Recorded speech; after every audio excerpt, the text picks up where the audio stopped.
What's up YouTube? Duel here from Zephyr with another live duel from local. So on the left we've got myself playing Chimera Hecahand, and on the right we have pure Mitsurugi. So we start off by revealing Yugioh. Yugioh is going to go for the burst. This is one that I quite like to go for. I end up revealing like Dominus Impulse. So I'm like, okay, cool, that's a whiff.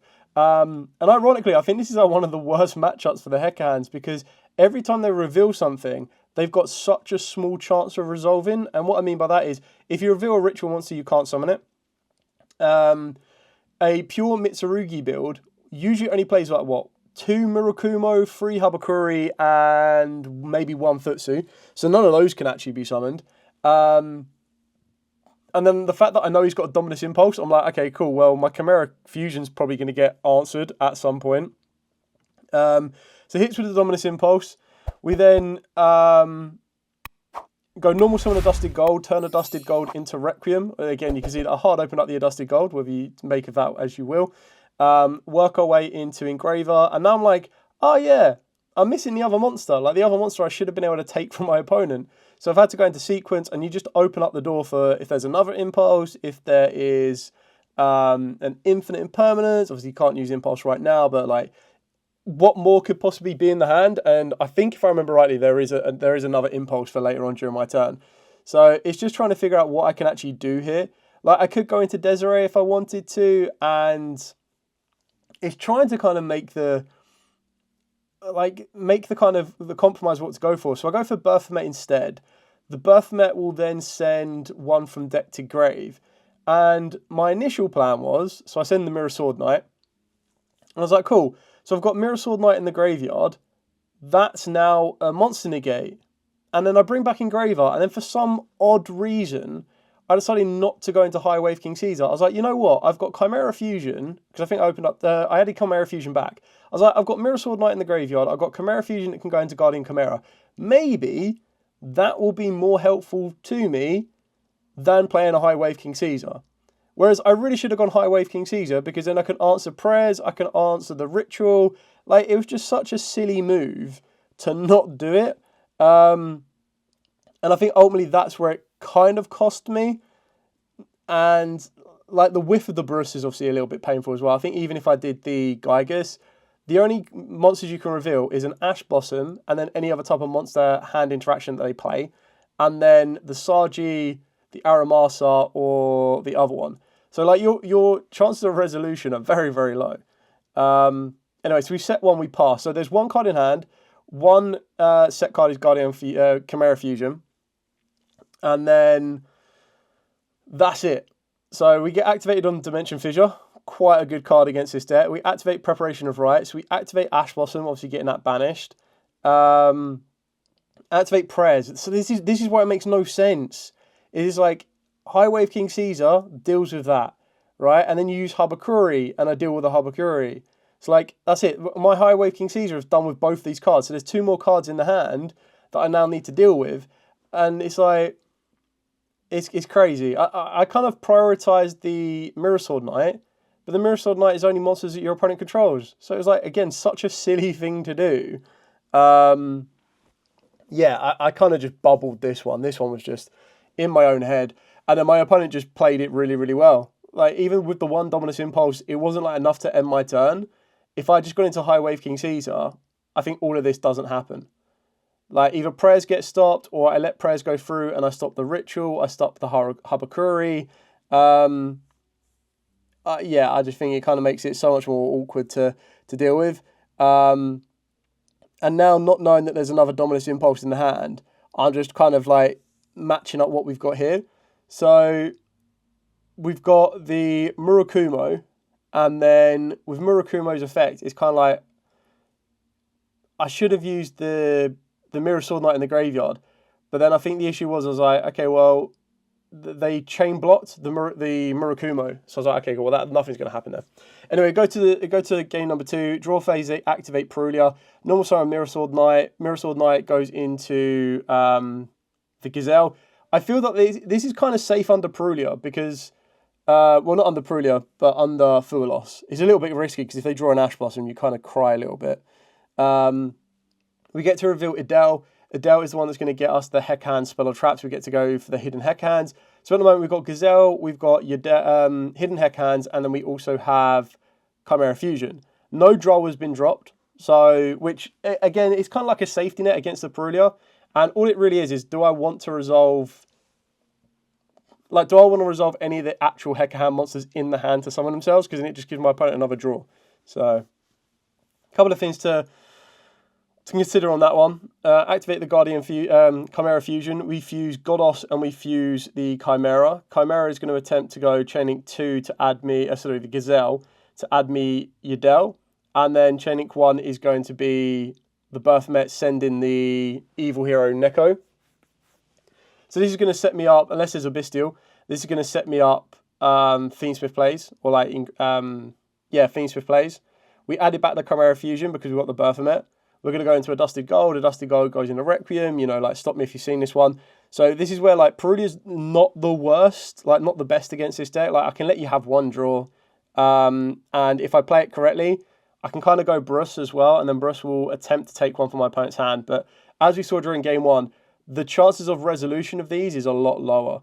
So just going to fuse 2. We're going to go Lacrimal. I do kind of correct my mistake from duel number 1, and we do go into High Wave King Caesar. It just kind of something I should have done in game 1. And you kind of live with that regret, but then your lesson you learn for this one. We've still got, like, technically a full hand. We've still got the hidden Hecahands. The hidden Hecahands can still send, like, the sequence if I don't want it. We're just going to go straight into the High Wave King Caesar, just in case there is an Nibiru there. Hidden Hecahands send the sequence. This is going to allow us to work our way into, like, it'll get me a counter trap. So I go for the spell and trap negation rather than the monster negation, because ultimately there's not really, if anything, we're going to get hit with a spell trap negation. We get the Gygus. I could summon the Gygus here. Like, this is the one that's going to be the more, I probably should have done it the other way around. So this one I do Bruce. And then rather than Gygus, Bruce is going to look at a random card in the hand. The card in the hand I see is Futsu. We confirm that obviously I can't summon the Futsu, so all I know is that they've opened up that one-off brick. There's, like, nothing more that I could really do. The Gygus, again, probably would have got the exact same outcome, but so if I'd done it the other way around, maybe there would have been a bit more consistency for that one. And then what I could have done is got Jazar, and Jazar could have got me the other counter trap. You'll see in a minute that it made no difference whatsoever. And Desiree might have been able to put in a little bit more work. But setting two additional cards and 2 cards in the hand, pass it to our opponent. So not as, like, oppressive as it, like, could be in its maximum value, but we took the High Wave King Caesar route rather than the Desiree route. And yeah, standby phase, main phase, battle phase, evenly matched. Oh, sorry, I hard opened up the spell and trap negate, so I've got the monster negate as well, and it's still at end of battle, second evening match. I'm like, okay, cool. Sometimes you just want it more. We're going to banish the evening match I just took. We're going to banish the other counter trap. We're going to banish the monster, and we're going to keep the High Wave King. We activate Ash to preparations. They have the call by, so yeah, just answer for answer on this one, and it's now basically down to, do they have the negate for the High Wave King, or is High Wave King going to be able to hold its own with what's about to be presented against me? So we activate the Habakuri, we negate that. Then we're activating the Ritual spell, and I'm like, okay, well, what could it possibly do? Like, it gets Futsu from the hand. It gets the Habakuri from the graveyard using the Futsu in the hand. But then the Futsu, if tributed, I believe gets a search. So it's kind of like, is it worth letting it happen? I'm like, no, we'll just High Wave King that one. I know that of the 2 cards left in the hand, there is a Futsu. If there's a Prez, it kind of sucks. They got the Kusanagi. Kusanagi is going to add one back from the grave to the hand. We're going to summon down the Gygus because we added a card to the hand. I don't know if having the Gygus here right now is worth it, but we're going to use, I mean, it kind of works out because the Typhon now returns a card. It's like, well, do you give me back the High Wave King Caesar and I'll just make it again? Or do you give me back the Gygus and the Gygus can just summon itself down the next turn? So, puts the Gygus back in the hand. I do have the hidden Hecahands in the graveyard, so I could do that. But again, now that I know my opponent has, like, my opponent's got what, like 2 cards left in hand? One of them the Habakuri that they've already used, and one of them the Futsu that isn't an ideal card to have.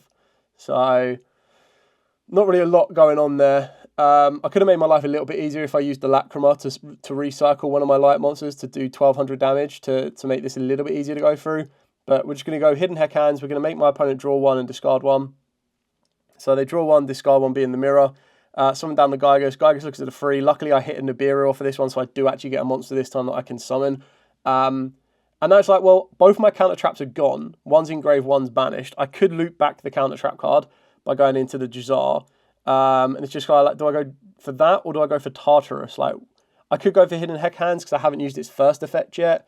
And it's just kind of like, with a simplified game state, if I just have a counter's trap card that stops my opponent's spells, would that have been better than Tartarus? I ultimately decided to go for Tartarus because we've got the Jazar, we've got Brus, and we've got Gygus. So I've got the 3 Hecahand monsters here. So we're going to activate the Tartarus. We're going to banish the 3. Remembering, obviously, I'm under the Typhon as well. So I can't do anything without destroying the Tartarus. But then I attack it and I'm like, oh yeah, wait, my monster's an illusion monster. Neither can be destroyed by that battle. Which kind of works in my favour, but then also doesn't work in my favour. Because it's like, I wanted to get rid of the Typhon so that I could then use the Xeno to look at my opponent's extra deck and then do it again during their turn. So I'll take away 2 cards from their extra deck. But having the Typhon on the field isn't the worst scenario either right now, because it does shut down the Murakumo. And kind of go from there. I'm not sure if I would have preferred to have the counter trap. I think in a simplified game state, knowing the Futsu is stuck in the hand, knowing that the mirror was discarded, comes top deck, probably a Dimension Shifter. So we tribute off the Dimension Shifter to get out of the own Typhon lock. We're going to banish the Baphomet from the graveyard to bring back the Godos, which means I can, like, if they put a Murakumo in the graveyard, I have the ability to threaten to take it away, as long as it's been correctly ritual summoned. And this is where the counter trap comes into play, because if I had the counter trap instead of the Xeno, I counter trap the ritual spell, and then the last card in hand is Futsu. But I can't really know that. Whereas I use the Godos now, and I'm like, okay, whatever. I know you're going to try and go into Murakumo, so if you go Murakumo, that's fine. But I'm going to chain to get the Typhon, and then I chain the Xeno to it, because obviously when the Typhon hits the field, my Xeno is going to be negated. And I think I reveal Zeus, and the other one was the Dynamo, like the Link 2. And I'm like, well, the Link 2 has no use for me whatsoever. So I bring back the Typhon, I've got Zeus. And I was like, oh, okay, this is all right, because if they try to destroy the Typhon, I can use Zeus to attach a material from the extra deck. And then the material I would attack from the extra deck is the Chimera, because it means I've got the Chimera in the graveyard that I can use its graveyard effect to banish and revive. So it still gives me a bit of resource going around here. This just kind of shows how fast everything can snowball, though, because the Mitsurugi Ritual, tributing off Futsu, gets Prez. It now opens up the door for so many different plays, and it's like, damn. One counter trap card, if I just recycled that counter trap card, even with Typhon on the field, Typhon wouldn't have been able to kill, it would have been able to kill the High Wave King Caesar, but it wouldn't have been able to kill the Jazar. So the counter trap would have always been live. But on the flip side of that, I wouldn't have been able to kill the Typhon on return. So it would have let me, I would have got another turn of play. It just would have come down to like what I could actually achieve. So we're going with the Murakumo. The Murakumo is attacking the Typhon. I was like, oh, I should have put Typhon in attack mode, and there is a reason for that one. Is like, I got Forbidden Chalice. So I could have gone damage step, activate Forbidden Chalice. So we're now, Murakumo's effect to make me discard, I chain Forbidden Chalice because I'm trying to attach with the Zeus, and then they chain Prayers. So see, I can't negate the Murakumo, but I get the Murakumo off the field. And then what happens here is the Murakumo comes back, uses its effect to kind of Raigeki my field, and this is where it gets quite funny, because my opponent forgets about the Xeno. Because so much was happening, and they were so worried about the attachment from the Zeus, that, you know, this kind of changes a lot, because then the Xeno gets destroyed, and then on a new chain, Xeno's effect to take control of all of my opponent's monsters.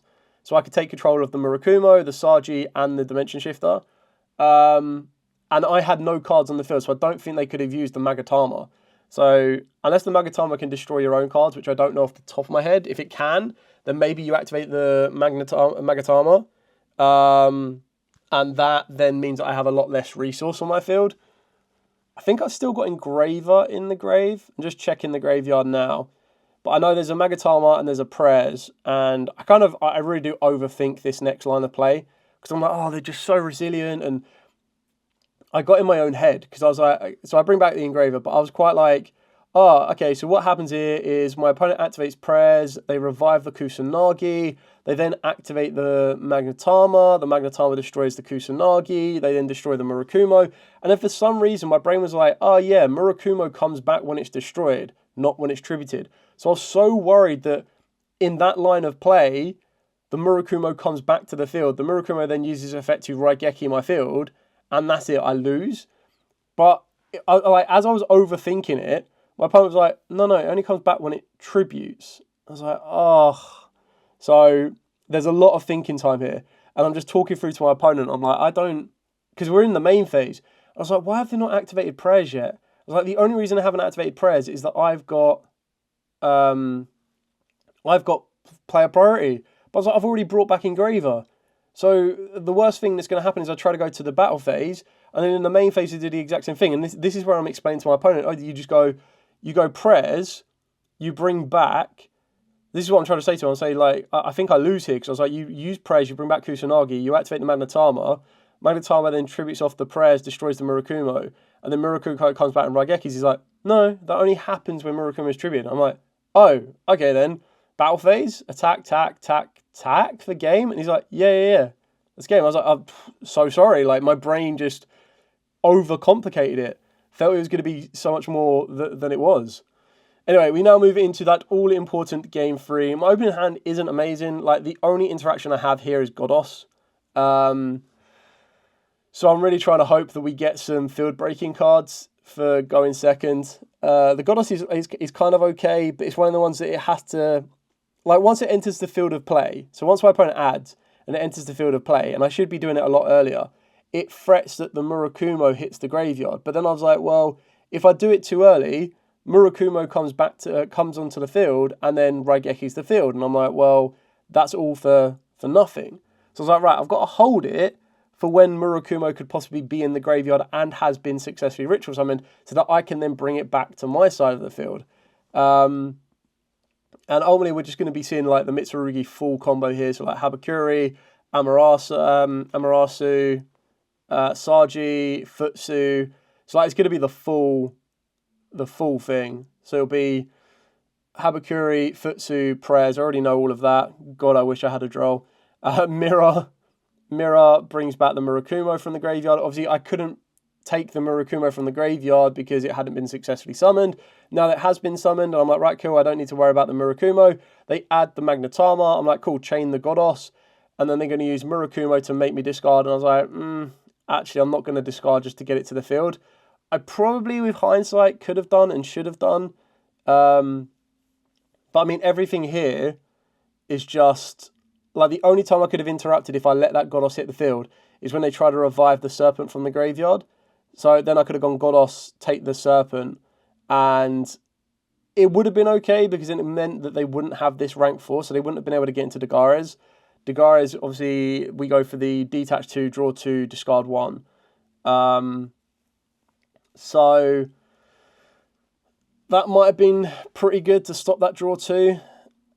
But I felt that like the discard of what I would have had to have discarded might not have been worth it. And I mean, I'll never know in hindsight, because unless I know that they drew the Prayers, I don't know if they already had the second ritual.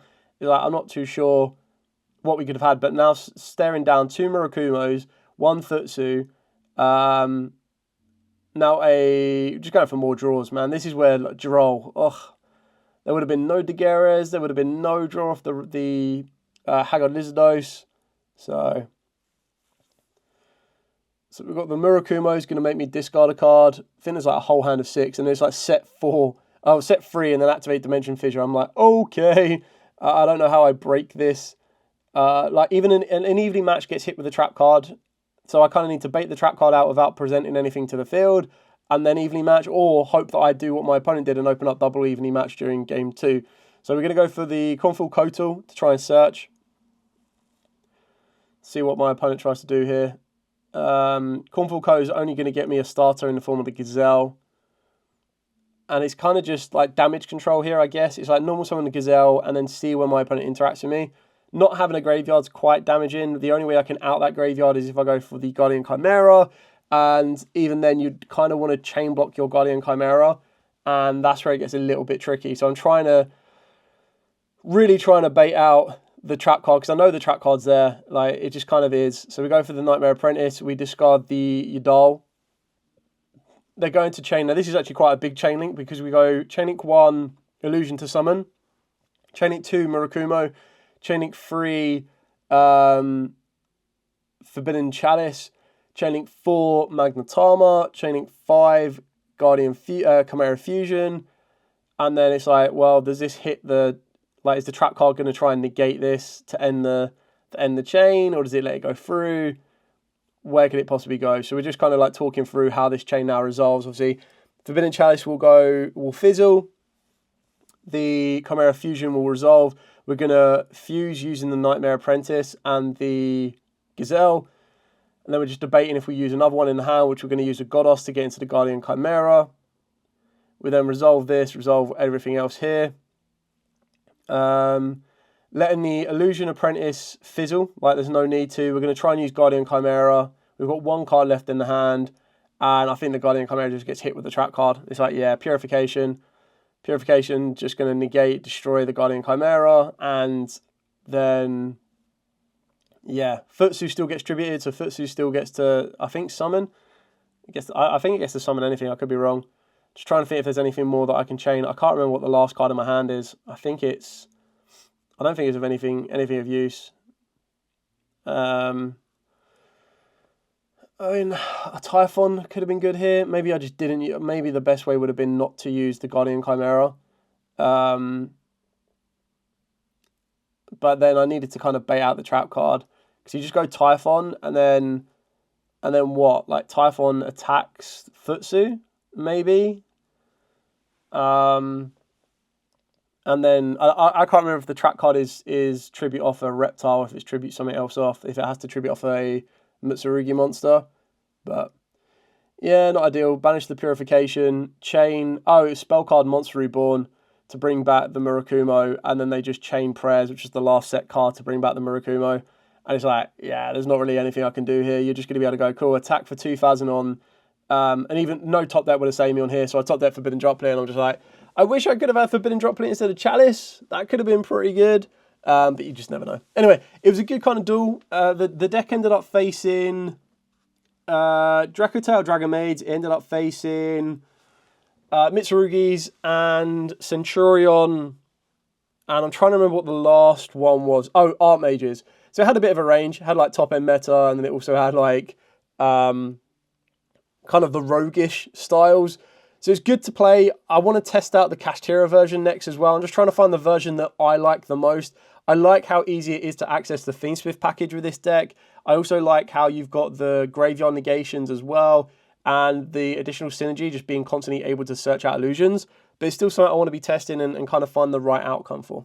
Anyway, thank you so much for watching. Remember to like, comment, subscribe, share. Let me know in the comments down below what other duels you would like to see from next week's locals. I'm hoping I might be able to do cool tunes just to kind of showcase them as well, or I might do the Kashtira version of the Hecahands. But for now, as absolutely always, stay safe, and of course, happy dueling.